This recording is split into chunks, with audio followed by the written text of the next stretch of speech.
Are you into PCs, by the way? Okay. I'm not that smart. No, it's not. I'm not smart. Like, literally, I actually just learned more about the build of PCs from my stepdad. Oh, okay. And dude, and it's his world. So he, like, understands it. And then when there's a problem...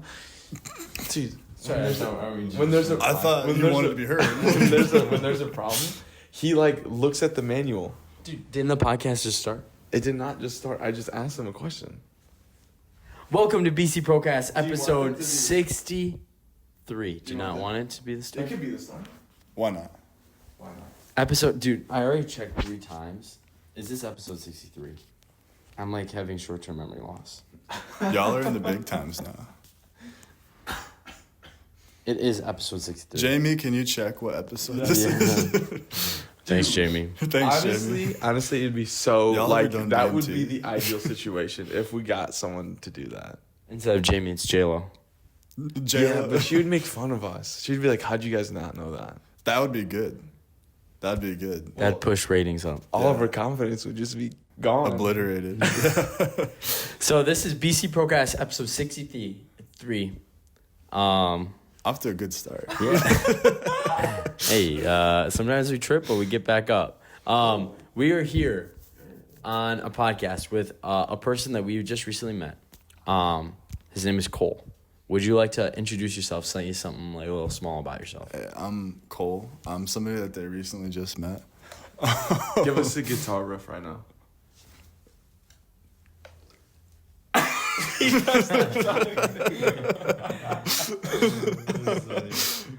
So yeah, this is Cole. And then how do you pronounce your last name again? Fischer. Fischer. Let's Perfect. Actually, so, the tongue thing that he just did. So we were making.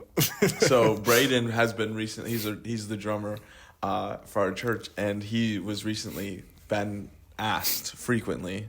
I don't know how he's been asked to do like a stank face because he likes to worship in during worship and not do much of a stank face, or he'll like lock in. And so I asked Cole, I was like, dude, what's your stank face? And he's like, and then he's like, it's probably like this. And he like stuck out his tongue, and we're talking about like church and stuff. And so he started like doing, what song were you doing? Hallelujah. And he just like, there was the one song that you said that it was so funny. Was it like How Great Thou Art or something? Yeah, it was something like, it was like slow. It was like, worthy is your... just like a guitar just going crazy. I don't think you have a stank face. I think you just look like Elijah Woods in Lord of the Rings. Where you just your eyes get really wide and you got those York peppermint patty eyes. You're just like... Yeah, I just know there's You one, get very like, focused. Yeah, I do. There's like one tick that I do, and that's purely just to hear myself. So with the in-ears, I like to create a little bit space to hear like what it sounds like. So I tend to do this. Like the rock. So I'm like playing, I go. You're like Frodo Baggins meets the Rock. Yeah, exactly. Yeah. But no, cool. We're excited to have Cole on the podcast. We're gonna ask him some questions. Obviously, that's how the podcasts work. But straight off the bat, we've had a conversation about this. But when I first met you, you know, the first question a lot of people ask is like what you do for a living. Oh, sure. And he gave me an answer, and I was very intrigued with it, and I thought it was super, super cool. So, what do you do for a living, Cole? I am an arborist. Technically, actually, I should clarify, I'm not an arborist because that's somebody who has a certificate from ISA. But I work as an arborist, which is a tree worker, essentially. But they have all taken very affectionately to calling me a lumberjack. So that's how I'm known around this church. It's pretty cool. Yeah, an arborist, if you don't know, the deforestation, that's these guys. Me. No, I'm just joking. I'm the Antilorax. No, but what is an arborist? An arborist, so like, I mean, if you want a distinction between lumberjack and arborist, there is one. So like a lumberjack is somebody who actually is clearing out woodlots for the purpose of like production lumber, right? Oh. An arborist is somebody who's doing like urban forestry, where you're trying to essentially trim, remove, plant, provide healthcare to trees for usually the good of the environment or the good of the customer in relation to the environment. So, a church could hire us and be like, okay, do you want to trim these arborvitaes for us? That's fine. We're just going to trim them enough that they look good, but it's also going to keep that plant healthy for long enough. So it's more like taking the actual health care factor into it. Sometimes it is just as simple as somebody doesn't like a tree and they want us to remove it. We just know how to do that safely. It's just maybe more of an expertise thing versus lumberjacks are like, let's get this tree on the ground and make some money off of it. Yeah. And there's a lot of skills that go into that actually that we don't have. So it's not like they're lesser than. It's a different world. It's a different purpose. Wow, so you guys are like the good people. I don't know. I mean, because here's the thing. If we didn't have production lumber, we wouldn't have, buildings, pallets, all sorts of stuff. I mean, lumber is important. Wow. You kind of know your stuff. I try. I build closets, and I couldn't even tell you that much about Well, you wouldn't be able to build closets if you didn't have lumberjacks. No, arborists. Lumberjacks. No, that's actually so interesting. And how long have you been an arborist? So I've been doing my current type of position, like being on a crew and doing PhD for like 2.5 years now. I did technically an arborist job before that for about 1.5 years, where I was just doing surveying on the power lines, where essentially you go out and you check stuff that's like close to the power lines. You decide if it needs to be done. So I got to work all these rural areas where they gave me a truck and an ATV. The moment I left my home, I would get paid. What? And I would go ride an ATV out in farm fields and like have a rangefinder and a little saw and like cut up brush in the wire zone and then measure the stuff that was too close to the wire, see if it needed to get taken care of. Dude, that sounds like a dream. He said they gave you a Tacoma? They gave me a Toyota Tacoma with off-road tires and an extension. It was the crew cab extension. Yeah. And then they gave me an ATV with it. Yeah. So you said you'd ride it off the bed. Oh, yeah. Right? Yeah, exactly. We had ramps that would go up to it, and you just do right into it, and then just yank it in reverse to get back off. Oh, my goodness. So I have a story. It might make you just, cry because it's so bad what we did. Oh, but, no. So, yes, the care day. So we were doing a week care day, and the next week care day, you have to be a part of this one. So we were cleaning up brush. Okay, cool. So that was what we were supposed to do. So you're kind of an arborist too. So maybe arborist. We were supposed to just do brush and sticks. And we had some guys on our thing that felt really ambitious. So there was trees, right? There were trees, right? Trees, not cut trees. Trees that had come down. That they were already scheduled to come down. So we weren't. They were already on the ground. Yes. No. Yes, they were on the ground. Okay. Someone was going to come and take care of them, clean them up. And y'all get ambitious. We didn't get ambitious. We have some people in our church that they're like, they don't wear gloves. Their hands are like mittens, not mittens, the gloves. They just they're calloused. Take a chainsaw to the hand and the chainsaw would break. Exactly. It's like that kind of stuff. Yeah. And we have some other men oh yeah, let's do it. So they're instead of just cleaning up brush and throwing it back, they're let's take care of this tree. So the tree was on the ground. We could cut it up, but we were instead of cutting it up and logging it? Bucking it up. Yeah, instead of taking it somewhere else. Oh, just transporting it or something, I guess. What's the word we're looking for? No. Lugging it. Hauling it? Hauling. Big dog hauling log? I think I'm trying to say hauling. So instead of hauling it, the cut up pieces, they're let's move the tree. Cole. There's a lot of ways to move a large tree. You probably know. Oh, yeah. This is probably a way you've never heard of. All right, what would you do? What did y'all do? So, I'm interested. This has got my attention now. This is great. We took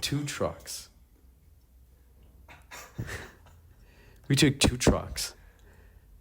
Placed this long tree. How far? Oh, dude. Feet wide. I would say 15. At least 15 feet. We long? put it. Yeah. You can buck that up easily. Wait, is that not long? Then it's longer. It's like a telephone pole. How tall? It's big. It's 30 feet. Okay, so maybe 20 feet. Okay. Long. So we put one on one end of the bed, and put on the other. And they drove by each other. No. Next to each other. No. One was driving backwards, and one was driving forward. So it looked like this. Did you guys not have a chainsaw? I don't know. We're vicious. I don't know. I don't know. So Look, I love like old school, like Yeah. do it yourself remedies to stuff. yeah. But that's kind That of was dumb. crazy. That's pretty No. ridiculous. And it was because the trucks were getting dented because someone Yeah, would go, of course. and then the other person would stop, Yeah. and the other person would go. So the tree would either fall off the bed or the tree would get pushed into the other back of the bed. They turned themselves into like a Siamese twin just Yes. to transport a. Like legit. Cole, it was like Oh this. my gosh. And we'd be like, stop, slow down, speed up, slow down, speed up. And we're like, That's all so around it. stressful. I would have nightmares about that because like when I have a bad dream, Yeah. my bad dreams aren't like most people where it's like a murderer was chasing me with a butcher knife or I never saw my family again. My bad dreams are all work related where it's yeah. like I didn't hitch a trailer onto a truck right and then on the highway it falls off the truck Yeah. and it crashes into somebody's car and I'm just watching it in the rearview mirror. That's what a nightmare is to me. Yeah. That's something that would cause nightmares for Yeah. like years for me. Yeah. That's so stressful. Isn't that crazy though? Yeah. That's insane. And how we found out that that's probably not the smartest way to do it. Oh, okay. It was efficient. It was efficient. I mean, it took much longer than. You know could what's honestly really just efficient? picked it up. We had like 15 guys there. We could have just picked it up. So what we did instead. Chainsaws are miraculous. Yeah. So what They're we really did helpful. what we did instead was a Toyota Tundra had like the heavier end, and just all the guys were just lifting the other end while we were just driving. So That's not. Yeah, That's not bad. That's actually not bad. Yeah. Yeah. Working with what you have. Yeah. That seems reasonable. Yeah. So we were just. Well, 2 trucks also sounds reasonable, but it's just timing. I don't even know who came up with the idea, but like we were all bought into it. That sounds you know like what I mean? dude. That sounds like a Three Stooges thing. Oh, it was. You're like, how do we get this out of here, fellas? Line that truck up on this road. Any person driving by, was probably yeah. laughing. Someone who came up with the idea probably was like, dude, we have 2 trucks here. We have 2. What if? And the rest of us were like, yeah, that would work. Dude, talk about the blind leading the blind. That is. So we're arborists. I guess you what do I guys say? have a lot of experience. I mean, you could have done my job, honestly. We just see the street. We just need 2 trucks. That would be- That's what I'm gonna say at work next time. I'm just gonna be like, dude, we could have done this so much easier if we had 2 pickup trucks.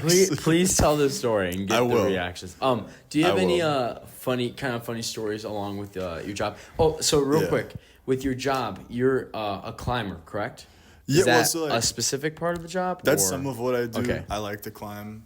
I have been out of practice in it, kind of, and I started to do it again recently, and that's been fun to relearn. Would you be able to explain what a climber is? Yeah, I mean, so like you've got rock climbing, where in rock climbing you've got free climbing, and then whatever they call when they're in a harness. I don't really know the term. You've got like a harness that you're roped into. Do the same kind of thing, but to get into a tree and trim it. Different than rock climbing, that like rock climbing, you're kind of trying to stay on your surface all the time. In tree climbing, you're almost trying to float in your harness as much as you can and create the shape of a triangle between you and the tree so that you have stability all the time. So you kind of have to really trust your gear and trust that you're not going to fall. So you're constantly fighting against the instinct in your body to think you're going to fall and force yourself to get into positions where you're kind of like out there. And so like limb walking is a big thing where when you first start limb walking, you walk backwards out on the limb because that's actually the most stable way to do it. But most people, like their instinct is to want to grab onto the tree then. And yeah, so like it's kind of like fighting against a lot of your instincts to force yourself to do something. But then once you start to do it, it becomes second nature, just like anything else. And so usually climbing is more for trimming a tree, deadwooding like a large white oak would be a great example. It's a tree that regularly needs some deadwooding in its lifespan. That's kind of hard to get to from a bucket, so why not go ahead and climb it? Yeah. A bucket. Like a bucket truck. Like how... Or like lift you up? Yeah, like at a Home Depot right now, there's those orange trucks. Oh, yes. Okay. I used to Thank you. work for them. That's Ashplin. Oh, okay. That's the dudes who do the power lines. Cool. All right. Got you. Yeah. Yes. All right. Bucket. Perfect. Bucket, so like lifts you up. Yeah. And then you have a cool saying that you see sites that people pay for or something. Oh yeah, I see sites at work that everybody else has to pay for. Yeah. Yeah, I mean literally, the way I think of my job is like in the Garden of Eden, walking in the cool of the garden with God, Yeah. where I get to see nature and enjoy it every day. And yeah, I get to see sights that most people would have to pay to see, but I get to have that thrill every day just being at my job. Yeah. So. Do you ever get to the top of like a tree and you go, I don't know that I've done that. I'll try that next time. okay, dude, I would do that every single time. Well, also I'm scared of heights. I assume That would be a downfall. I see what you did there. I assume that you're not afraid of heights. I mean, like, I have a natural inclination to think, oh, wow, I'm up high. But I don't know that I'm afraid of heights. More fear of falling. Have you ever? Sure. Have you ever? I'm pretty sure I have that too. Do you ever like get up to a tree and ever had that anxiety or that just attack? I had a situation pretty recently where, again, because I'm a little bit rusty coming back to the company I'm at now. I used to climb regularly. Now I'm kind of having to relearn again. I was confident that I could do this one tree. And then I got up there and I walked out on this limb that was maybe like 3 inches around. And it looked different than what it looked like from the ground. What I would have had to do is put my foot in like the crotch at the end. There was like a fork in these 2 branches and reach out. And that would have been fine. I would have been fine with that. Because again, you're just kind of floating. You're just kind of like at this position like this. And that's a stable position. But it turned out this other branch was way further out than I thought. And I kind of like tested my wingspan and I was like, I would have to like force myself to lean over and then find a way to pull it closer to me while I'm cutting it. And that like tension there was just too much for me. Coming back to climbing again, it was more than I thought I could handle at the moment. So there's honestly things where you can think you're tough one day and then you go to the next thing and you're like, I'm a baby compared to what went through your mind though? Really, what went through my mind was just an honest analysis of my skill level. Okay. It wasn't as much anxiety so much as it was like, okay, let's be really real with ourselves. Can I push myself? Yes. Can I push myself that far? With a lot of instruction, maybe. But the foreman I was working with was not really trying to train that day. He was trying to just kind of get in, get out. So I had to just think about, okay, what's the good of the crew? The good of the crew is to just kind of say, all right, I'm going to swallow my pride and say I can't do this, you know? Yeah. Which sucks in the moment because you're like, no, I can do it. Misses it? Oh, no. And it was one of those things I had to control it because the whole reason we were trimming it is that it was above another tree that the client wanted like more space for, they wanted that tree to grow better. And this tree they didn't care about. So I couldn't have just let it fall on that tree and then wreck that tree. Yeah. So, yeah, it was kind of important, and I had to end up swallowing my pride and just be like, all right, guys, I'm coming back down. What was the climb back down like? It's a walk of shame, man. It is. And everybody's nice, honestly. Most people are like, hey, glad you're honest, just glad you tried it out. Nobody's really that mean about it. Maybe they'll razz you a little bit, but that's, if you can't take that on a blue collar job, you might want to go work at McDonald's, man. But it's more of like an internal thing where you're like, no, because I want to push myself, and realizing what your limits are in the moment is probably part of the job, honestly. Yeah. It's more than just your own life you risk. You end up risking other people's safety and integrity. So. Well, you seem like you have like a good head on your shoulders. Thank you. You're not going to risk anything, even though like you're not careless. You're not someone who's just gonna go, okay, well, I can just try this. But you almost seem like you have a good emotional intelligence about yourself and self-reflection. Have you always been like that? No. No, there was a marking moment in my life where that happened. I was a very angry kid growing up for a lot of reasons. And then when I turned 19 years old, a lot of things that from my childhood kind of came to a head. And it kind of, like, just briefly tore my family apart, honestly. Because it was a lot of family generational trauma. And so finally I was like, I need to go to therapy.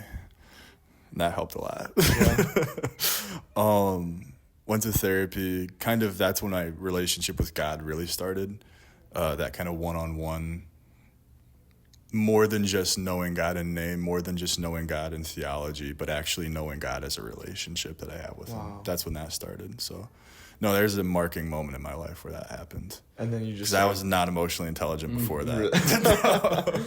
So what has been your relationship with God? How has that developed, and what are the new things that you're continuing to learn as we all learn new things? In recent time, actually, it's coming back to church, probably. Yeah. Due to some of the stuff in my childhood, I just did not like church. I had a lot of reasons I didn't like church, and I pretty openly rejected the idea of church. That being said, I liked communing with other Christians, which is what church is, you know? So it was this weird, like, push and pull thing I had in relationship to church, because I was kind of trying to do it on my own terms. It was like I was negotiating with God, like, here's how I want to do it. And if you have something to meet me there with, you know, then cool, I'll take it then. Yeah. And I don't know, I ended up having to realize, like, you don't really negotiate with God, the creator of the universe. And I would say about a year and a half ago, maybe a little over a year and a half ago, I was in a pretty bad situation that I got myself into. And kind of in turn, one of the things I got out of it was God saying, like, you need to go back to church, dude. Mm-hmm. Like, I know you love me. I'm squared away with that, but you don't love my people. Mm-hmm. What's up with that, buddy? And I kind of had to, again, take a step back, just like you do in the tree, and be like, nah, it's true. That's pretty true, man. Yeah. And so I started going back to church, and it's been like a year and a half going back, I would say. And truthfully, if you ever see me around church and I look like nervous, it's not the Pentecostal stuff that's making me nervous. It's just being at church again. I've been to a Pentecostal church before. Yeah. I know speaking in tongues, all that, running up and down the aisles, that doesn't scare me. It's really just being at a church again. Mm. It's the idea of it where I get kind of nervous being at a church. Yeah. For some pretty deep-rooted reasons, honestly, but it's good for me, and I know it's what God has for me. Yeah. And I know it's part of what he's calling me to at this point in my life. I think so what's so beautiful about church is, like, yeah, it's just like a building where people come together, but I think it's the most beautiful thing about it is we're all on the same level. Mm. Like what I heard recently was, or a long time ago, was church is people that know that they're not perfect. Right. And so it's like that's why they're going, because they know that God is real, they know God loves them, and they know that they're not perfect, and they want something more. And I think walking into a building like you, for example, you came in, we all just connected so well. And that's just like the beauty of church. There's like man, I keep forgetting what the word is, but there's something peace, unknowing, something like that. Not understanding. Yeah. What is it? I'll think about it. Okay. It's just like this peace that surpasses understanding, right? Yeah. And it's just like, it's like you don't know why you feel this way. And then like coming to meet you and stuff like that, like this connection, how does it happen from just being genuine people, being real and stuff like that? And I think that's what's so cool about church is like, you can just connect with people. And then you like when you find your group of people, it's game over. Like those are your bread and butter for life. Right. And so that's so cool that, like, I'm really happy from hearing that too, really happy to hear that you're stepping back into it, even if it sometimes feels uncomfortable, but taking that step out, man, is just so beautiful. Because I've had a lot of friends who've like walked away or came back, and what I've seen, the variable of their life and what like happens is the connections that they build and what comes with that. And so when they're in church, man, it's just like, yes, they battle with stuff. Yes, they, because we don't have a perfect life. Unfortunately, like when you step into those buildings, the devil's like, all right, okay, well, I got to try to get that guy now. Yeah. But it also is like, God's like, all right, sweet. Now it's like this protection as well when you go deeper, and you like to read and stuff like that, which I thought was so cool. Not a lumberjack. An arborist and a reader. Dude, that's like the package. You know what I'm saying? Thank you, man. And a musician, which we'll probably get into. But like, there's so much that you can give, and so much that you can also like take in and grow and stuff like that. So I'm just so happy to see, and like I got to meet you and stuff like that. Well, thank you, man. I've been happy to come here, honestly. I'm still trying to figure out how I feel about this church, but What I will say is it does already have things that I've been kind of like distinctly looking for. Where I've been to good churches that I like walked into and I was like, all right, I'm going to be here for like a month. Like I call it. And it's like, it's not like I'm trying to do some self-fulfilling prophecy. It's just kind of this is going to be good for a minute. And maybe there is a reason to be here. And usually there is. Usually there ends up being a good reason I'm there. But I know it's not where I'm going to like make a home or a community. Yeah. And like the big reason why has been, actually, here's a great example. Last week I went back to like a Thursday night young adults group at this one church in Waukesha that I'd been to for a bit. And I was in this small group talking, we're getting into the word. And like I had like a bunch of stuff that I was interested in talking about, but I was like, no, I want to see like what everybody's like trying to talk about. And nobody wanted to talk. So then finally I was like, okay, I'm gonna bring something up. Let's get into it.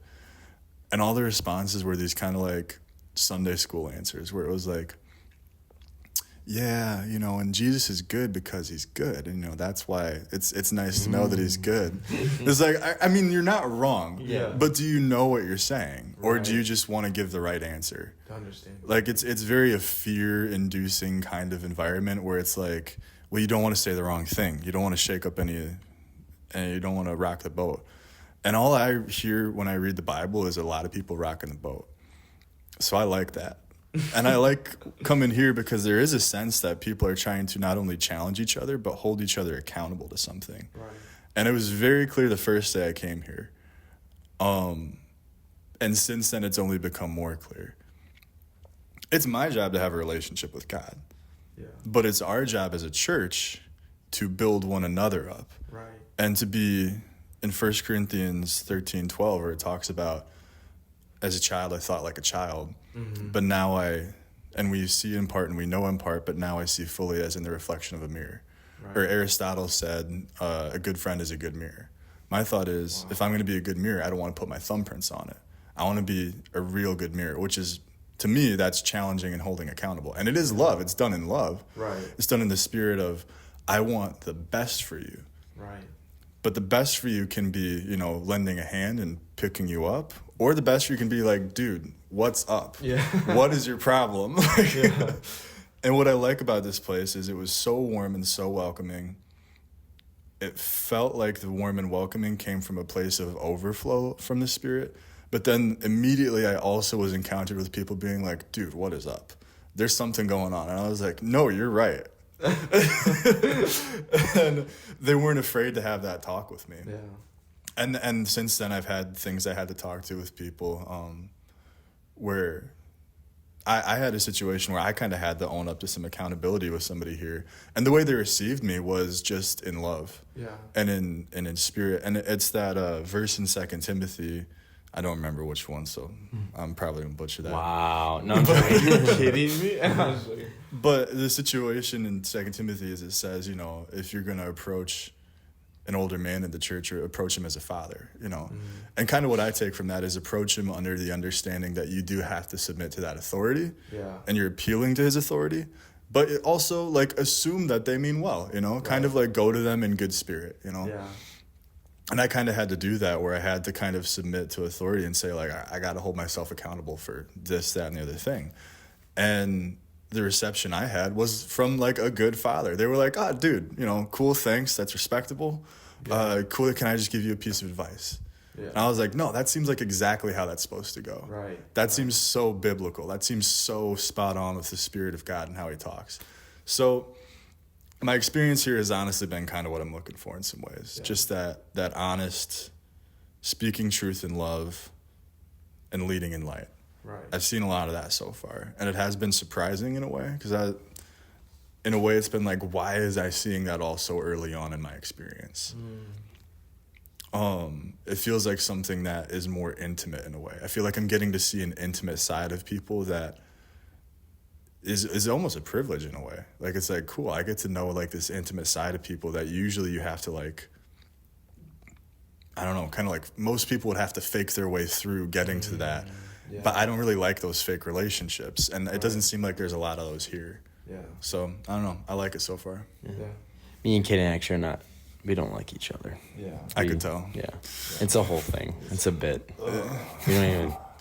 Dude, he's just always sweaty. He's just so good looking. Man. I'm just trying. Bro, to why'd be you like- say that? You know, I made it. He's why just so ripped. Look, You see we when know why he's you're made- marrying his sister. You're just trying to get close. He's just so ripped and just a good looking. You're gonna be guy. looking at his sister, but you're looking past her Oh, through really? to him. You know what's good. No, dude, that's so cool, and it's like refreshing to kind of hear it from like a person that has lived a life, like their perspectives and like what shaped them, because you're kind of like anonymous. No, Yeah. no, Literally nobody knows anomaly. me here. Anomaly. Bro, I nailed that word, bro. No, I mean I'm straight up a stranger. Nobody has any background knowledge No. of me. Like, oh, we know him from school. You know? Yeah, Cool, bro. Yeah. cool. You're coming here now? Yeah, so, hey, I haven't seen you ever. Like that's crazy. Yeah. No, it's cool to hear like different perspectives because Sure. you know, environment that we've grown up in that we've like helped like kind of like establish, kind of like make flourish and like be welcoming and warm and like you know. We recently met you and you're already on the podcast and we know people that are really irritated about that, but that's I know fine. a person. Oh, it's fine. They'll be watching for sure. Oh yeah. Shout out to you. But it's cool to hear that like that perspective because there's you know there's a lot of power in perspective and like how your mind is shaped, and it's so interesting. So I was saying the anomaly. Anomaly. You got this. Mononymy. Menominee. Mononymy Falls. Yeah. Hey, dude. Anomaly. Unique. We'll say unique. Sure. Whatever. That you do a blue collar job. Yeah. You're very well read, which I want to talk Oh, about. thank you. We will talk about the musicianship, and then also like your like humbleness Yeah. Oh, when thank it you. comes to like God.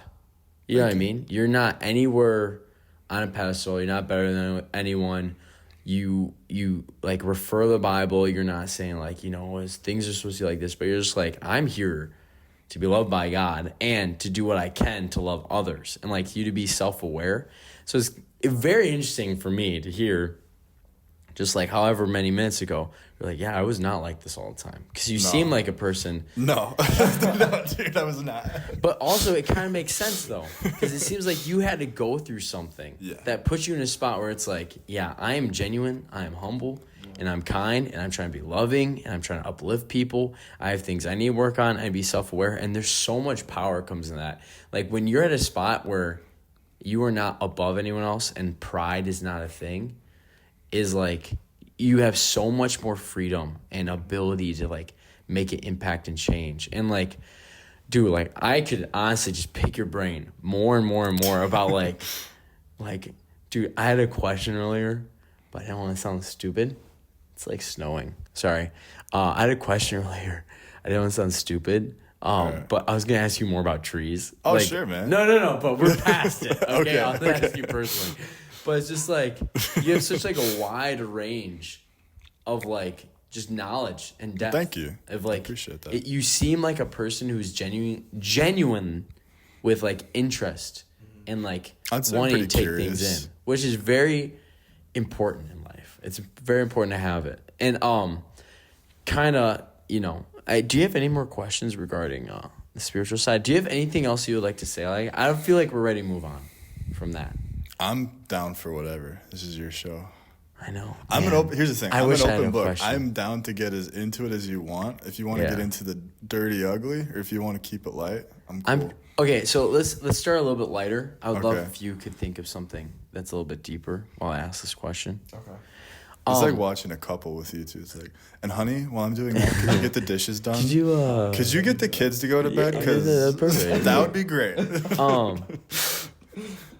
Let's start something similar. Like, what's a verse or a book or a story in the Bible that has like left an impact on you? And while you're thinking, one story that hits me pretty deep is the prodigal son. Why is that? The reason why is because, okay, I'm gonna make it shorter because I have like a whole thing. Okay. But like, that story, and you're thinking about yours, right? You might already know it. Oh, perfect. I'll make mine short. That story, it's like, it embodies like what God is to like the fullest. Like, because we were given free will, we can make all the decisions we want, and God like still loves us. It is a great story about his generosity. Yeah, it always makes me emotional. But like how he still loves us no matter like what happens, and then you can come back to him. Now, like obviously repent, like don't make a decision, keep on making a decision. But like you repent and like you like truly are like, and just like enamored like with emotions of like just feeling like I need you and I'm sorry, take me back, and you like. Puts his finest goldest ring on that crusty finger, puts a fine robe all over the dirt as you were like laying and eating and feasting with pigs, and throws this whole party and celebration for like the one that is coming back. And the thing that like hits me hard sometimes, oh man, dude, say I'm sorry. The thing that hits me hard is like, it's important to have a good father figure in your life, because if you don't have like a good father figure or a mentor or someone to look up to, you don't even understand the love that God has. Yeah. Like, and that's why it's so important. Like when you are a parent and like you are a father and like the head of the household to show the love, and like how you're just talking about earlier, like biblically, like how do you address concerns? How do you address potential conflicts? How do you advise someone? How do you lift someone up? How do you build them? How do you mentor? How do you advise him in just life and take him under your wing? And if you don't have like a real like a earthly example of that, it hurts, because like people miss the point of what a father should love their child like. And then like, I love my dad and he's done amazing, but it's like God is greater than him too. Mm-hmm. And yeah, I like that. It's a good story. But what's a story that you have like maybe it impacted you? Well, I appreciate you sharing about that. Yeah, That's absolutely. very cool. Sorry for. I feel like you could easily or something like that. I don't know. This is snow. This is crazy. I don't know. It's sweat from the workout. Yeah. I'd be down to actually hear more about that if you're down to share sometime. Yeah, for sure. On the podcast or not. Yeah. In the last year, all of last year, a big one for me was two stories and how they relate to one another: Job and Jonah. Okay. Because the big difference between the two is the posture of their heart. Jonah was told by God pretty directly, I'm going to use you for a purpose. Here's what it is. Yeah. He didn't leave him any details left unwritten. Yeah. Are you sure? Yeah. Yeah, and he kept on trying to run away from it. Yeah. So his posture was with his back turned to God. And even when he accepted his, fate, destiny, whatever words you want, the will of God, when he accepted it, he still then felt guilty about himself and felt deprived or entitled to something. And so he then turned his back on God afterwards, Job, who was never told anything, he just had stuff taken away from him. Mm-hmm. He was never given that insight of, here's your plan, man. He had the posture of, well, if it's in God's will. Yeah. And he had every reason to maybe give it up. He was quite literally being tested by the devil. We know that because it says it. Mm-hmm. He was quite literally like a game for the devil. Oh, yeah. And his posture, even though he had like moments in Job. Oh, yeah. It's a big book. Yeah. It's a big old book. Yeah. There's moments, and like I think in the end he ends up questioning God at some point, if I remember correctly. He was like, but why? Yeah, he was calling. He's like, dude, why? It's like Job 39 and 40 where he's like, why? And God's like, dude, I made dragons. Yeah. I made the Leviathan. I did everything. But his posture still remains throughout the entire book, a posture of faith and submission to God. Mm-hmm. And of course, we can sit there and criticize him and say what he did imperfectly, but he's still, what is his overall like net posture? It's a posture of submission to God and acceptance of God's will for him. Mm-hmm. And when I realized those two things, I felt very convicted last year. I started reading Jonah and I was like, dude, this guy's pathetic. And then I was like looking at myself and I was like, dude, this guy's pathetic. That's funny. And it largely had to do with battling addiction, because at the time, I had given up a lot of bad habits from past lives, because like I said, I wasn't like this all the time. Yeah. But I was holding on to cigarettes. That was my thing all the way up until probably this time last year. I think it was like February last year I finally gave up. And my posture in quitting was this very like, kind of the typical Ft.Cole prayer, where it's like, God, if I do this, you know, you got to give me. Again, I was trying to negotiate with God. And again, it was the entitlement that Jonah had.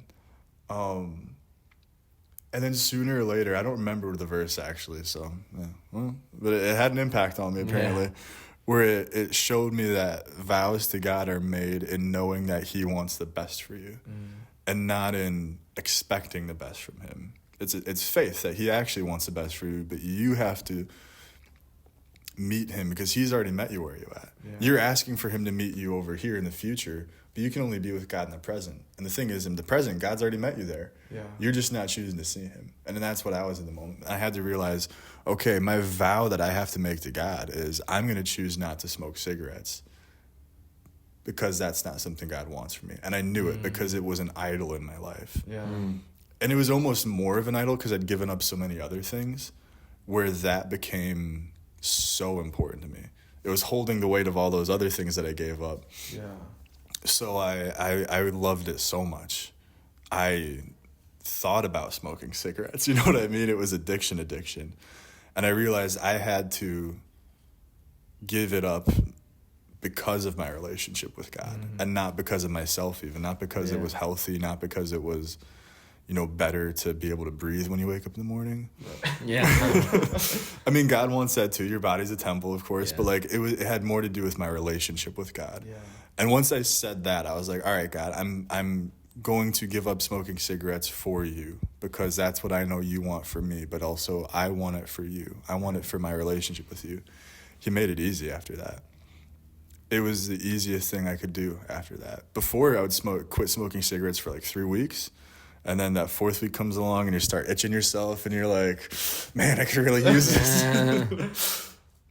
But he made it easy for me. I had one time where I bought a pack of cigarettes last fall and I lit it and I put it in my mouth and I felt like this, like it was like spine straightening message from God where it was like, hey, if you put that down right now, we're cool. Yeah. It didn't happen. Like, but if you take one puff, you broke a vow, man. You broke a vow if you take a puff of that.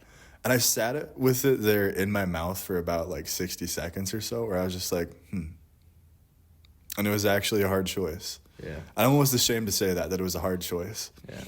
But it's true. It was a hard choice in the moment. And I threw it away. And then I went to the nearest gas station and threw the pack away. And ever since then, it's been even easier than it already was that he made for me. Wow. It was like, he was like, that's cool. I knew this was going to happen. I just wanted you to show me. Like, that's kind of like what I've like in communion with God since then. That's kind of what I got out of it. Is he was like, yeah, dude, that it was going to happen. You're going to be tempted. I wasn't expecting you not to be tempted, but I was just expecting you to do better. Yeah. But you did it. Wow. And he's generous. He's been so generous since then. Again, just making it easier for me. Because it's a physical craving, man. You know? Yeah, it's I gained weight since quitting. I did all the stuff you typically get since quitting. Yeah. It's not easy, but he's made it as easy as it could be. Yeah. It's been more like a slap on the wrist instead of, you know, feeling like stranglehold over it, you know. And sometimes you deserve a slap on the wrist, honestly. I think that's so beautiful, like the story that you told, and then the prodigal son too, because it's like it's what the true repentance is, yes. Right? And so sometimes we like, recently I've learned this, is like sometimes we say, oh, I'm good. Like I like that you said the Ft.Cole, you know, you're like, it has to be a transaction. It can't be like, because you don't want to take that step of faith if there's nothing out there, right? Right. That's like your mindset. But then God's like, dude, just take the faith. I did this to Job, bro. like Job went through this and he didn't even know. Yeah. And he's like, and he got double portion of it too. And it's like everyone, the cool thing about Job real quick is I like that everyone around him also was like, dude, Yep. you did something wrong. Obviously, his own wife, bro. Like the person that you're one with is saying, just curse God. Yeah. But Job had this relationship with God that was like, I don't know what it is. Itching sores with a bald head with pottery. Like, that's insane. You must be in pain. But he's like, I just got to get through it. I just got to get through it. Yeah. And so I think it's so cool when you're talking about it, because it's like true repentance is like the taste of freedom, right? God can play the game with you. He's like, all right, well, you're saying, oh, I'm so sorry. But then you like think about it. You're like, okay, but I know in this situation, like I'll be good for a little bit, but then this situation. You're kind of buying time. Yeah, exactly. Dude, that's perfect. Yeah, you're buying time for the next time when it's going to happen. Which, again, it's just negotiating with God. Right. That's all it is. Right. Which is a horrible heart posture. Right. And I think that when you get to that place where it's like, where God, he's like, all right, let's see what's going to happen here. Mm-hmm. Okay. He bought a pack of cigarettes. No problem. We're just Sure. going to see what happens. Like, that's like the temptation, right? You haven't fully went through it, but you're like, this is the temptation. And then it's like, God's like, all right, I'm waiting, like watching you. And then God's like, all right. And then you made that declaration. You made that declaration, right? And you're like, I'm not doing this. Yeah. And God's like, boom. And then everything now flees. Yes. It's like, that's like the moment where it's like that super, like Yes. when they talk about two different worlds, it is so true. Like Yes. spiritual and like flesh, it is like, you can't deny it. And in that moment, it's like everything is crowded around you. And God's like, no, I have faith. I have faith. And then it's like, right when you're like, no, it's like darkness. Every sin, every pain, every moment of just feeling like what is going on, all disappears. Amen. And I recently had that moment too when I was Really? like praying and I was like, dude, I cannot. I'm like struggling. I'm like, dude, come on. And then God almost is like, I can take it away. The only problem is you're not giving it to me. Oof. And that's like what the repentance is, right? Yep. It's like saying, God, this is yours and you have to take it. Yep. Because again, you can't like going back to church, you can't live life alone. Like what Pastor Rob was talking about Exactly. on Sunday. You can't live life alone. It is so hard. It is so hard. And that's a sense of pride. Mm-hmm. And that's like saying that I can do this on my own because I have God and me and him are going to get through it together, which in some cases 100%, right? But like it says that iron sharpens iron, Yep. right? Like people need people. You can't live life. And that's one cool thing about Braden too, that I like really got inspired about was because I'm like, I would naturally like to just be by myself, right? But I noticed that in there, I'm by myself. I'm in my own head. I have my own thoughts. I have my own stuff. But then right when I open up and I start talking to people, everything is different. Yeah. It's almost like the devil and darkness just knows. I mean, he's been around for years. So he knows people, right? You don't know who you are without other people. Exactly. You really don't. Exactly. You can convince yourself of anything and buy your own narrative when you're playing to an audience of one. You know? Quote that. That's beautiful. If you think about when depressive thoughts, Sure. like very difficult things, mental stuff, like if you're pain hurting, what you drive to is isolation. Yeah. Like that's what the enemy wants to do. Isolate Separation. yourself. Right. Well, Take it by yourself, be stuck in your own thoughts and feelings. there's a prayer I pray every day. You know the Shema? It's the Hebrew prayer. No. Hear, O Israel, the Lord our God, the Lord is one, right? Yeah. I love that prayer because to me it sums up like the entire Bible. It's the Lord's oneness, right? Mm-hmm. So if oneness is complete and whole, then evil is the opposite of that. And we know this because, okay, you both love your prospective soon-to-be wives, right? And you know there's things that they do that irritate you, I'm sure, right? No. Never. Everything about her. But you love them wholesale. You love them as they are, who they are. You love them in oneness. But the things that irritate them about you when you get angry with them aren't you're getting irritated with them. You're getting irritated with the separations within themselves. And even sin is described as that, as a separation from God, missing the mark with God, right? Right. So sin and evil are quite literally separations within ourselves. they're cracks. And those cracks are where the devil makes his home. And that's when he starts to burrow and separate and crack us out. Because we were made to be one too, because we were made in God's image. We're not one in the same way God is. Yeah.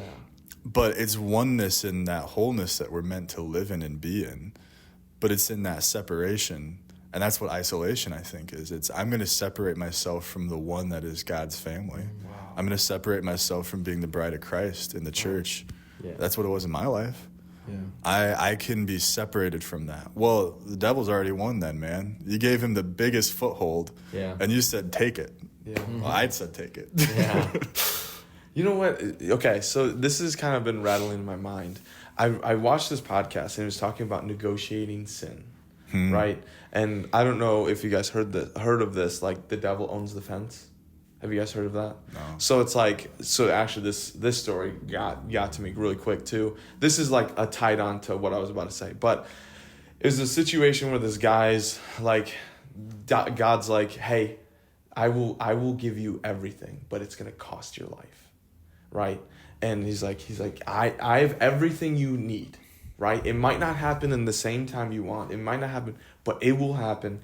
Your life is gonna be amazing.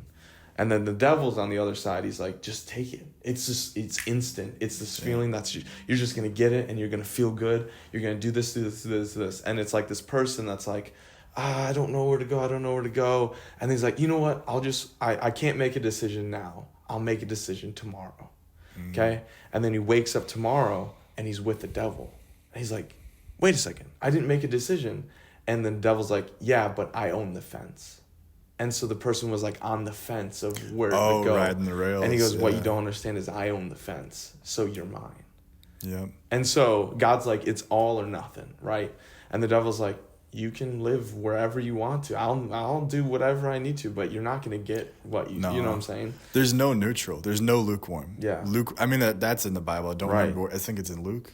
Yeah. Maybe I'm just saying that because it's Hopefully lukewarm. hopefully it's in Luke. Luke is like, lukewarm. This would be great. I just invented something. It's like, what? How can I get my name? Ooh, don't be me. Yeah, I'm joking. But lukewarmness literally doesn't exist. Right. You're either gathering and flocking or running away. Right. And the thing about the world, to me, like when they say the whole like, don't be in the world but not of the world, what I kind of hear in that is don't be moderate. Don't be numb. Because there's a lot of things that are perfectly neutral for you that on paper aren't bad. Right. Nothing wrong with them. They're just not the right thing for you. Right. They're numbing. They make you feel okay. Nicotine is honestly, it's a medicine. There's a lot of medical purposes for nicotine. I could have convinced myself of that all day if I wanted to, justified it, been fine.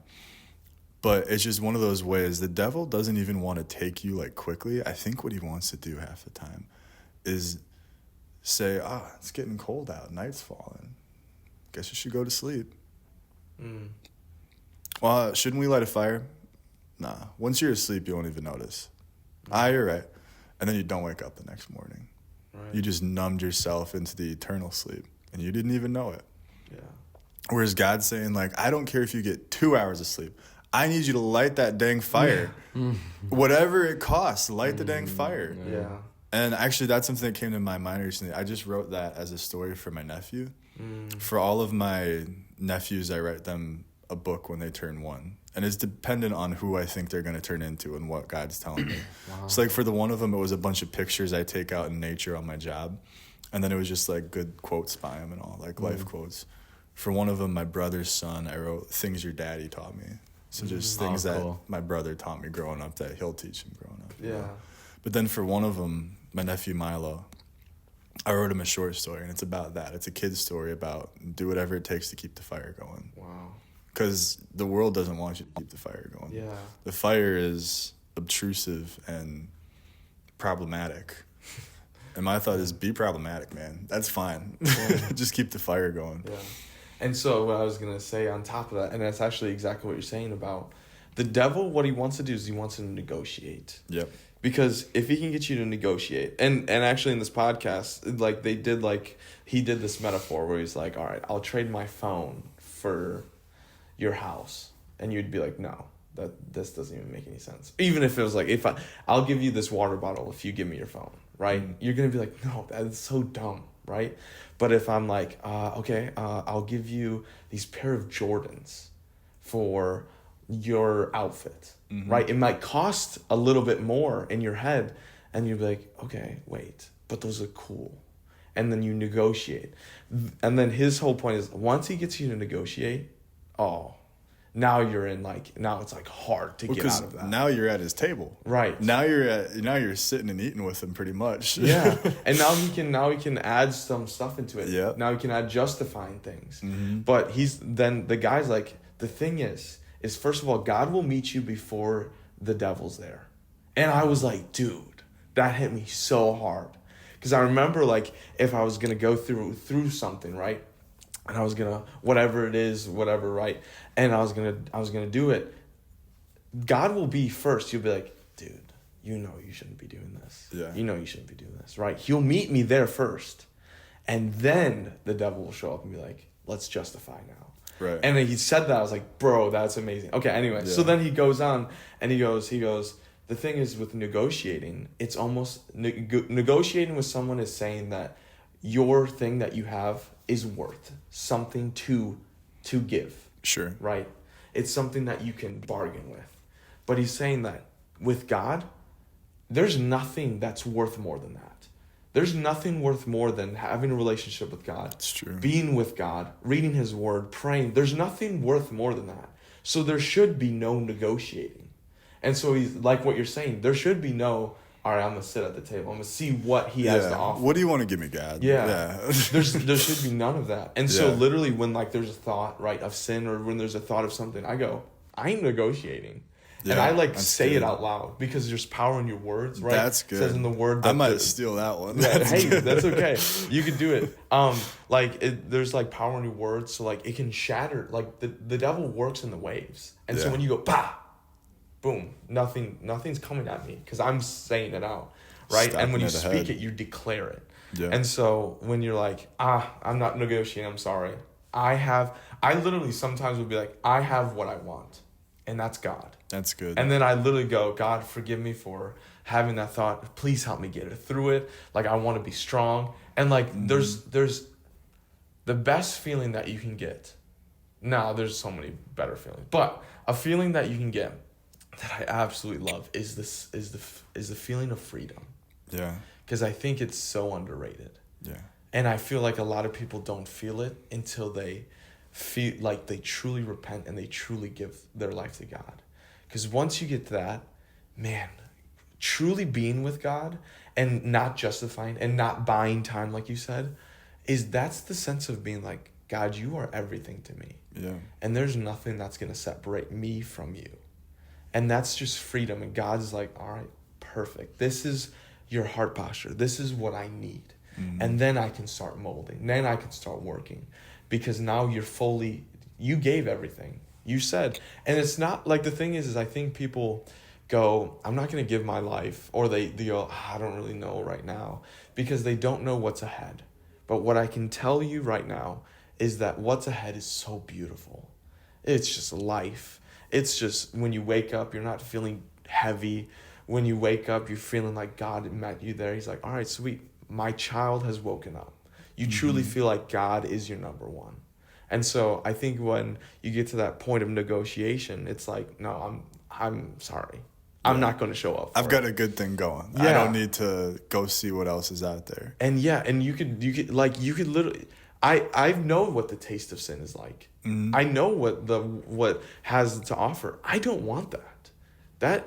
It may taste good, but it's going to make me fat. It's going to make me obese. It's going to make me feel like junk. But if I go with God, there's life, there's peace, there's love, there's warmness, there's a Father that I can fully give my trust. There's just things there that God can give to you that no one else can, and that's what I want, and I love the taste of that. So when you're saying that, I'm like, man, negotiating. There's no time for that. No Real quickly on that, there's two things I think of. One is like self-discipline is the greatest form of self-love. Yep. And so it's like you want to be disciplined in like your actions and your like your heart and like what you want to achieve. Yeah. And then it led me to think about my friend and talk about the negotiating thing. Like I feel like a lot of young people or people and maybe not lived as much life or whatever, they're like, man, like how do I like read my Bible and pray every day? Like how do I like do that, set myself up? And then I had a friend talk, he goes, there's none like how. Yeah. It's like you do it.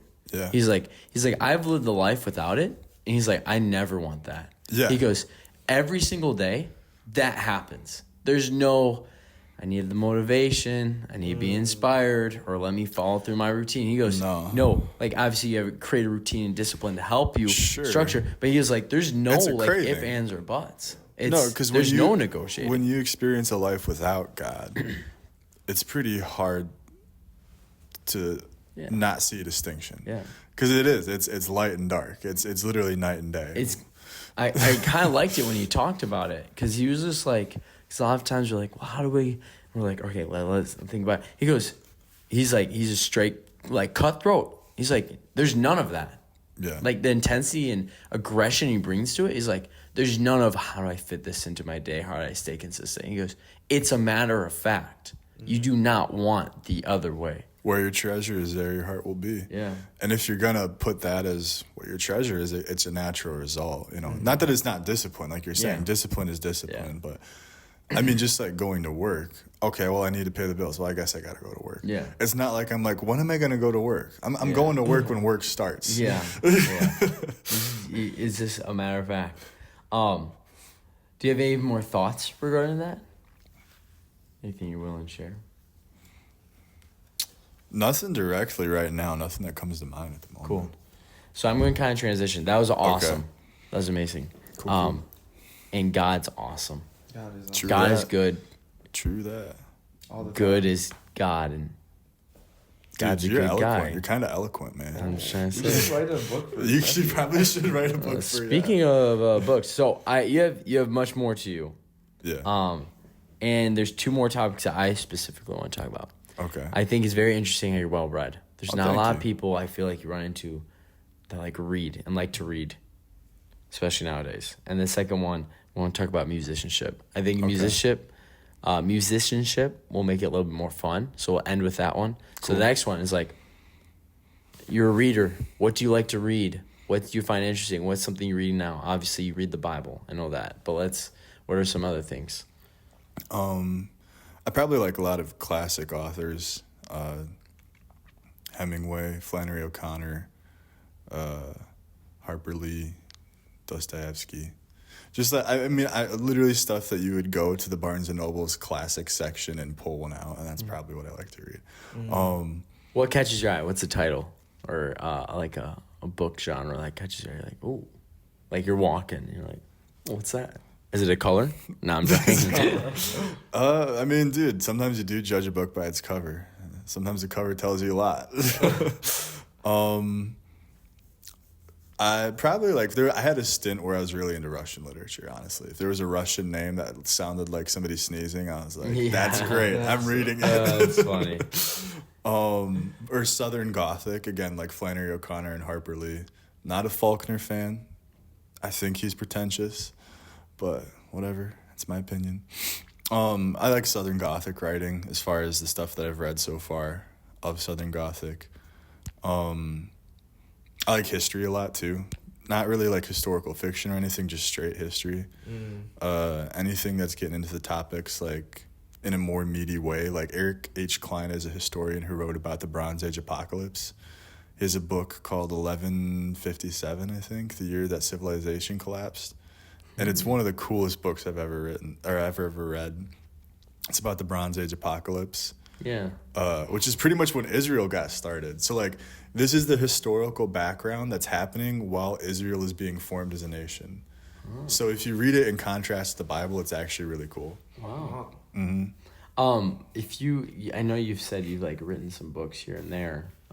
But would you ever like write like a large lengthened book? Have you already? I mean, you may have. I don't know. I've started. What would it be on? on the new year, I started working on a book that I want it to be a novel.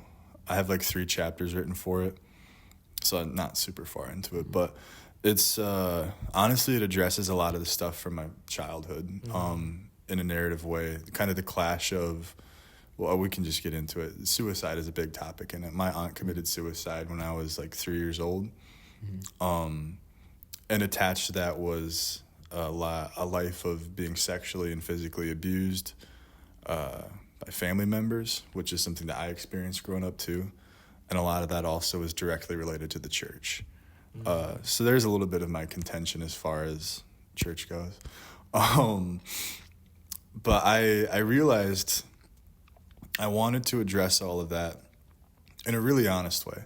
Not in like a Dear Diary way where it's like, this all made me feel so bad and, but maybe there's hope even, I wanted to address it all in a very honest way, how that affects somebody's faith, how it tests somebody's mettle, essentially, what it puts them through, and how people have to address grief and stuff like that, and where does religion come into that? Because religion in my early childhood was probably the capital R religion of a list of rules and formal conduct in a social way that had nothing to do with relationship with God. And how that affects people's faith, I think is an interesting thing, because I think it kind of takes them away from God, even though religion is meant to bring them to God. And that's something that always frustrated me growing up, hence my maybe, again, contention with the church. But I'm no better. I'm no better than anybody else, I guess, that way. The book, though, I want to address all of that in a really honest way. Again, not from just this bias of, this is what I went through and this is how I feel. Yeah. That's what characters are for. You have one character who feels this, but then what's the other side of that? Right. I want to explore that. And I want to explore that to kind of, in a way, put a bookend in my childhood in a way. Yeah. Because even though it's gone, a lot of that, you still process it throughout your older years. For me, I kind of want to be able to put a bookend in it and open up a dialogue about both suicide and kind of the tendency in the church to downplay things that feel uncomfortable. Nowadays, conservative Christian church, it's really easy to call yourself controversial and say, we're going to call out the gays, and we're real controversial for that. But the thing is, you kind of have solidarity with every other conservative church doing that. And it's like, are you really like all that contentious? You're like 50% of the country thinks that. 50% of the country voted for Trump, There's plenty of people who agree with you. What about the real stuff that the church never talks about, i.e. suicide? I was told by so many people growing up that my aunt wasn't going to heaven because she committed suicide. I don't know if that's true, but why is that such a comfortable thing to say? Why is that something we're going to look at so comfortably and decide that we can condemn that and that's not God's choice? I don't know, but I'm willing to explore it. That's what I want to explore. Why is sexual abuse something that when it happens in the church, people would rather keep the church together instead of actually address the sin itself? Because that's what happened in my childhood. Pastor's daughter herself, she was sexually molested, and she had to apologize in front of the church for essentially causing problems. Why is that? Why aren't we protecting her? She's a woman. I thought we were supposed to protect the widows and the children. So to me, it's a bit of a call out. It's a little bit of a challenge that I want to write, but I also think it's an honest reflection. And so, yeah, I'm working on that. I'm trying to do it, again, as honest as I can and kind of keep my bias out of it. But yeah, so I'm working on that. Wow. By the way, thank you for sharing. Yeah. Again, I'm an open book. I'll share whatever, honestly. But it does take takes the humbleness, takes some like bravery and everything to be open. Well, thank you. Vulnerability is very powerful. So, but thank you. Yeah, that's cool. I actually, Barnes & Noble, is that your go-to? I'm sorry. Is that okay to ask you? Is that one of your favorite bookstores? I mean, it's probably one of the few that's around anymore. Yeah, you don't have sure. a lot of mom and pop ones. So would you want a library in your home? That would be cool. Yeah. That would be cool, but I don't know, man. Do you have a lot of books? I have a full bookshelf. Okay. I need to get another shelf for books at this point. So when you read books, is it hard, like in hand, or do you start to use stuff online or listen? I have audiobooks that I'll listen to, like just climbing a tree, just like. I wish. So good. What? Dude, that's it's going off. Yeah. It was just the whole thing. But you like more. I always have to do this to myself. You like to do? Do you like more nonfiction? No, I probably like fiction. You like fiction, which is fake. Fake, yes. It's I had to do in my head. Fiction's fake. Nonfiction. Fiction is stories. Fake. Yeah. Yeah, I like classic novels a lot. I messed up on that a lot, dude. Oh yeah. In school, bro, when nonfiction, I was like, I'll do a nonfiction. fiction. She even gave me a look. I was like, yeah, I love superheroes. I love superheroes. She said, those aren't fiction. Library, but Barnes and Noble is probably one of the bigger ones. Half Price Books over on Blue Mountain Road. Okay. I frequent that. I love that spot. Right next to Guitar Center too, so it's like a 2-in-1. Oh yes. Yes. Transition. Exactly. Why do you like Guitar Center, dude? Because I like playing guitar. Wow. Come on. Big surprise. That's funny. What's your main instrument? What other instruments do you play, and how long have you been playing them? My main instrument is probably bass. I've been playing that since I was 11.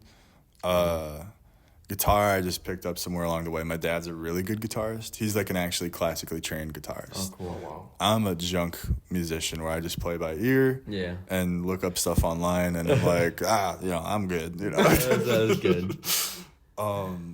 I play a bunch of side instruments. Like I have harmonica. I have one in my backpack. Oh wow. Cool. Sitar, banjo, dulcimer, a bunch of random string instruments. Wow, what in the world? Yeah, I was like, can you play a harmonica? Wait, we'll do it at the end. Sorry. At the end. That'll be the like. And then we'll do it. And then we'll be like, peace. That's what we'll do at the end. All right. Perfect. It's a tremolo harmonica, which means it's like kind of like a 12-string guitar, but harmonica. Okay. So it's not like a cool bluesy harmonica. It's more like a folk harmonica. That's okay. So I'll be playing some like pirate shanty style. Perfect. That's what we love. All right. Cool. So a wide variety of talent for musician. What sparked the interest of getting into being a musician and playing instruments? Interestingly enough, so like my dad was a guitarist and he was going to teach all of us how to play guitar. And I was probably the one who was the least interested. I did not want to. Really? He tried to teach me and I was like, this is lame. I don't care. And then sooner or later, my dad's kind of like, he's a really analytical guy. Okay. He kind of just like, you talk to him and you're like, maybe you have Asperger's. I don't know. I don't know, man. But the way he communicates to people is through analyzing things. So when he sits down at a table at like a diner, first thing he'll want to do is like talk about the coffee mug. Like, why is it shaped that way? I like this one. I don't like the one we went to at the last one. I like this one, So like I would be in the car with him and he would want to do that with songs. He'd be like showing me old classic rock songs like cool. Journey or Boston, and be listening to like More Than a Feeling and be like, so you hear that? So Tom Schultz actually invented a little tool to make it sound that way. Did you hear that? And I'd be like, yeah, actually. And he did. That's cool. Tom Schultz invented something, the EBO or whatever. Wow. And so he would kind of break things down for me. And at some point or sooner or later, when I started hearing all these classic rock songs, I thought they were cool. But then I could also understand them kind of because of my dad and his understanding. And I think after that, I was just like, I think I want to actually like play rock music. That would be kind of cool. Yeah. And then I got blues and I wanted to play blues. And so there was this Polish guy at our church who we went to at the time who, oh, by the way, he is in the first Polish Christian rock group that ever existed. So when he goes into Poland, he's like a superstar. He's played with like the Newsboys and all them. Well, wow. No joke. Like he's been toured with all these like famous Christian acts, Sanctus Real and all them. Wow. But then when he comes to America, he's nobody. Yeah. He's just Jan. That's a Polish name, yeah. Yeah, Jan Barczuk. He's a cool guy. And he was a great bassist. He let me borrow one of his basses. Are you serious? Yeah, he let me borrow one of his basses just to teach myself. And then I would come to church and sometimes he would give me pointers. I got to play in the worship band a few times. Yeah. And from there, I just ended up playing in a bunch of crappy high school bands, getting into punk rock, getting into grunge, played in a grunge band for a bit, and got to play just around the Midwest. Cool. Played in like the Red Zone in Madison was a fun gig. Wow. Yeah. We got to play Livewire Lounge in Chicago and the Underground Lounge too. Wow. Yeah. And you got paid for it? Yeah. So you were a professional musician. I was in college and I worked at a diner still. I wasn't living off of my But you got paid. I got paid. That's yes. a cool thing. Were you a bassist in these bands, or were you In that band I was a guitarist. really? Yeah. And were you like looking at the bass and like, I could do that? No, I was having fun. Yeah. Yeah. I don't know. I liked music enough that I didn't care what I was doing. I was just happy to be playing, honestly. Yeah. Yeah. I that's honestly my perspective with music. I don't know that I've ever considered myself like, I'm an artist. Yeah. But when I was younger in high school, of course, I was Yeah. pretentious. But Yeah. anymore, my perspective with music is I'm just happy to jam, play with people who love Yeah. music, and Yeah. and if we have a good time and dance, and all right. Yeah. Cool. So, That's amazing. what, like, you're on the job, up in a tree, you have some music playing in your ears. What are you listening to? Good question. Depending on the day. Like, I don't know, this morning I was listening to like Coulter Wall. It's like Western country music. Oh, okay. But I don't know, I could be listening to like 70s funk, like Parliament Funkadelic, James Brown, old punk rock. I mean, I still listen to the Sex Pistols and the Dead Kennedys, dude. Gotcha. Okay. So I don't know, a little bit all over, but Yeah. probably more on the blues and folk side of stuff most days. That's cool. Yeah. That's cool. That's fun. Sounds interesting, dude. Yeah. It's like you almost have like this. You're like almost like a book, where you Yes, have oh. just so many chapters and stuff like thank that you, to man. you. Like, and it's all like full of stuff. It's not like you flip a chapter and you're like, oh wow, that's like 2 pages. It's like it has so much depth. Like what Braden was saying before. Like you have so much depth to you. Well, thank you. Like to be a musician. Like that's something that I think J-Love, Braden, and I want to like step into is like where you went to gigs and you like did your stuff and then you enjoyed it, like you love it. I'm recently finding like this new love for piano, which I was like That's I had awesome, dude. like my story was like this, and then like I went up and I was like, oh, I love this, and I was like, I'm gonna Kinda try plateaued. other instruments. Like I did acoustic guitar, I did bass, and I was like, okay, and then I jumped back on keys. I was like, oh, I love this, and so I like just kept enjoying. Like that was like my happiness level with it. So I was just Dang. like finding like these new areas where I can improve. Yeah. So it's so cool to hear that you're so knowledgeable in music and you're extremely talented. Like Thank this you. guy, I'm rusty on guitar, which I don't believe that you were being like I was prideful. being genuine. Yeah, that's like the thing. Like he was like being genuine, and then and it's of course he's using my guitar, and I was like, oh, this guy's gonna shred it, dude. Caden lost his guitar And, after yeah, that. He had to give it to him. I said it's actually now Cole's. Well, thank Never played the same with me anymore. But guitar. Cole took the guitar. done this before. Come on, it's just simple chords. It's just chords. So I was like, so he took the guitar and he's so kind. And I've like, he was just like, hey, do you mind if I was like, yeah, dude, like go ahead. Like he was just so kind, and he was just like, all right, sweet. And then he was like, dude, and he just shredded, right? He was just going through it, got the room quiet. Everyone had conversations, got the room quiet. Everyone was looking, everyone cheered. And the first thing he does is he goes to Braden, who's playing the box, and he goes, dude, great job. Like it was like almost like in his mind, and he's not like this guy that's like, yeah, thank you. But like he's secretly like, oh, that was amazing. He was like genuine, just like, Braden, let's go. That was fun. Like it was like that. Yeah. And so I just like jamming. Yeah, he rocked it, and like and I'm not gonna keep on shining light on you, even though he was spectacular in it. But like a musician thing, I think we all agree on. Like when we were doing that, you were absolutely going off. Okay, like you were just sounding amazing, and I was doing a simple. And it's like I think we can all agree that in a band, musician, and we're just like jamming, like you can do the most simple thing on any instrument, and if someone is just like and you're just a part of it, you just feel like, wow, that was a blast. You know what I mean? Yeah. Like if it was the other way around, where I was like drum solo, and you're just like holding like a simple just 4 doing chord 3 progression or chords something like over that. and over again. Like I would have had the best time just doing the 3 chords, watching you go off. Yeah, like you're rocking it, but I was just like, obviously, but it's just like I think I was thinking about that just now. I'm like, I had like so much fun, and I was doing nothing. I was just like, music is intoxicating. It literally like takes over your system. It was and when awesome. you get to do it, because it's not from this earth, dude. Exactly. It's from heaven. And getting to do it is a whole nother thing. Yeah. Getting to listen to music and dance to it, so fun.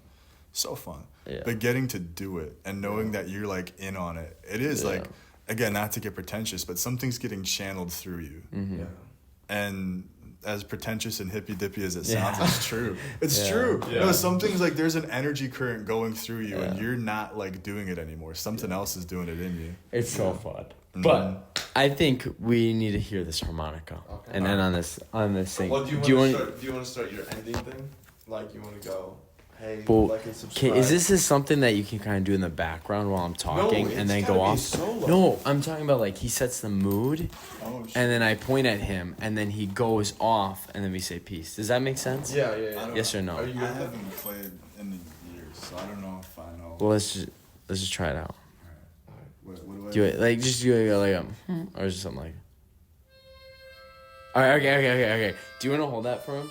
All right. So I'm gonna like start talking, like how I'm doing now, and like do some background stuff, and then you're gonna go. Okay, when I go like this. All right, guys, that was BC Procast episode 63 with Cole. We fueled your curiosity.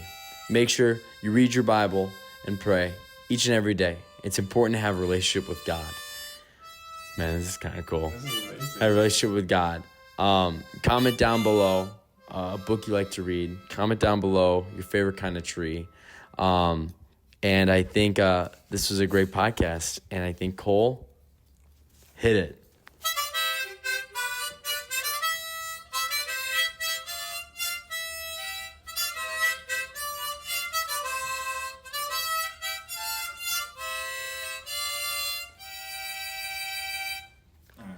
Peace. Peace.